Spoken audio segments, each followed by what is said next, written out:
Hey beautiful souls, Amaya here and welcome back to The Traveller.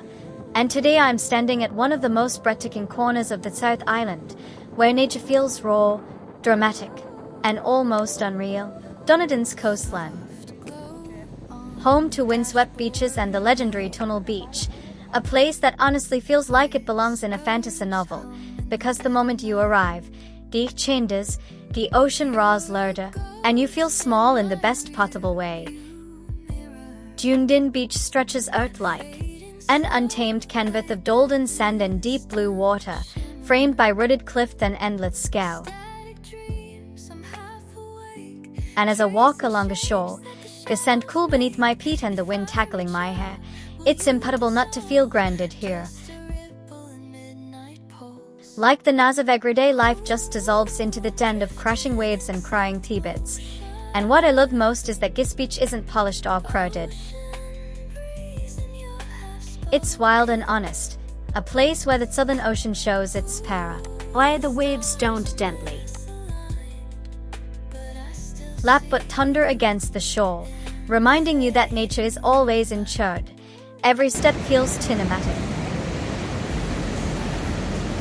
Whether it's driftwood scattered like art installations or footprints that disappear almost instantly, erased by the tide.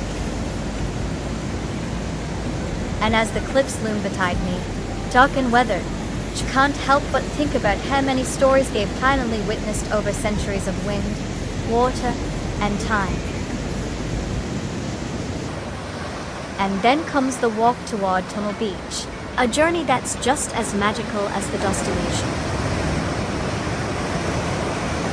itself, descending along a winding path that opens up views so dramatic you have to stop every few steps just to breathe it all in, because the ocean below looks scarce and endless, and the cliffs drop away so steeply you make your heart race just looking at them. And then you reach it, the Hancock Tunnel, cut straight through solid rock in the late 1800s, originally created so a private landowner could access this secluded stretch of coast.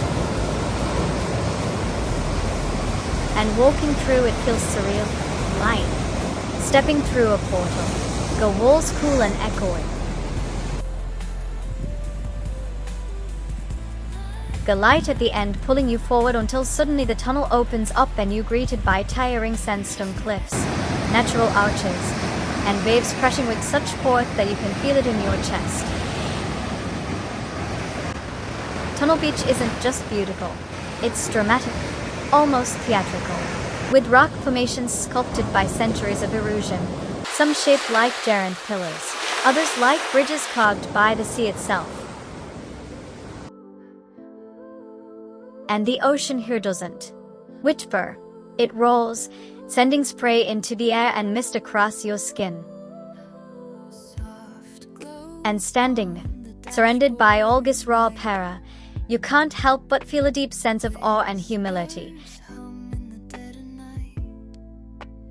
This is the kind of place that makes you reflect, that reminds you how vast the world is and how fleeting our moments are within it, and yet how lucky we are to experience them at all. As I stand here, camera in hand, hair whipped by the wind, I feel completely present, completely alive. And that's what travel is. Really about, not just ticking destinations off a list, but feeling something, letting a place change you, even if just a little. Dunedin's beaches and Tunnel Beach in particular have this quiet way of staying with you long after you leave. Lingering in your thoughts like a vivid memory you replay on hard days. And whether you're a photographer chasing dramatic light, a nature lover seeking solitude, or just someone who needs to breathe a little deeper, this place gives you space to do exactly that. There's something incredibly grounding about standing here and realizing that the world doesn't rush the way we do, yet tides move on our own settle and cliffs are shaped patiently over thousands of years. And in that realization, you feel permission to slow down too, to listen, to simply exist. So if you ever find yourself in New Zealand, Don't rush past Dunedin. Take your time. Walk the beaches, brave the tunnel, stand at the edge of the cliffs and let the wind tell you its stories. Because places like this don't just exist to be seen, they exist to be felt. And I promise, once you've been here, a part of your heart will always be listening for the sound of these waves. Thank you for traveling with me today. This is Amaya, and I'll see you in the next journey on the Traveler.